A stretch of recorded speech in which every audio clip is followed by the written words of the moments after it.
Good evening. This is Lion reporting for KJTV News. We have breaking news from Hollywood, where a magnitude 3.9 earthquake struck, just as top celebrities gathered to celebrate after the Oscars.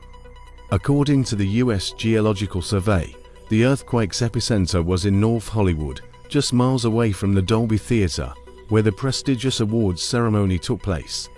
The tremor hit shortly after 10 p.m. local time, sending a jolt of energy through the area. Witnesses reported feeling buildings sway, with some describing the sensation as if the ground itself was shifting beneath them. Despite the sudden shock, no major damage or injuries have been reported. The Los Angeles Fire Department confirmed that while the quake was felt across downtown Los Angeles, it did not trigger an emergency response.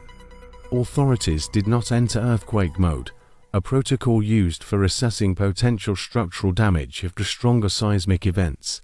The Vanity Fair Afterparty, one of the most anticipated events following the Oscars, was in full swing when the tremor hit. Some attendees were startled, and BBC reporters covering the event described hearing screams and witnessing high-rise buildings sway. One journalist, Emma Vardy, recounted how her diamond earrings trembled as she looked in the mirror, realizing that the 15th floor of the building she was in was moving like jelly.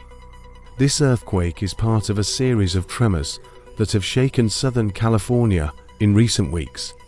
Since the start of March, around 40 minor quakes have been recorded in the region, though most have been too weak to be felt. Last month, a magnitude 3.7 earthquake struck Malibu, while in December, a much stronger magnitude 7 earthquake rocked Northern California, prompting a brief tsunami warning. Residents of Los Angeles are familiar with seismic activity, but many were surprised by the intensity of this latest tremor. One local even remarked, "I felt that in my bones," expressing shock that it was only a magnitude 3.9. For now, the situation remains stable, and authorities continue to monitor seismic activity in the region. We will bring you any updates as they develop. Let's go to other news, where a tragic and shocking incident has unfolded in the northern Israeli city of Haifa. A deadly stabbing attack at the Hamifrat Central train and bus station has left one man dead and 4 others seriously injured. The attack took place earlier today, with authorities confirming that the victim who lost his life was a 70-year-old man. Among the injured are a 15-year-old boy and a man and woman in their 30s, all of whom are in serious condition, while another elderly woman suffered moderate injuries. Security forces responded quickly, shooting and killing the attacker at the scene. The suspect has been identified as an Israeli citizen from the Druze community in the city of Shfarim, who had recently returned from abroad. This incident is particularly rare, as the Druze community in Israel is known for its strong ties and loyalty to the state.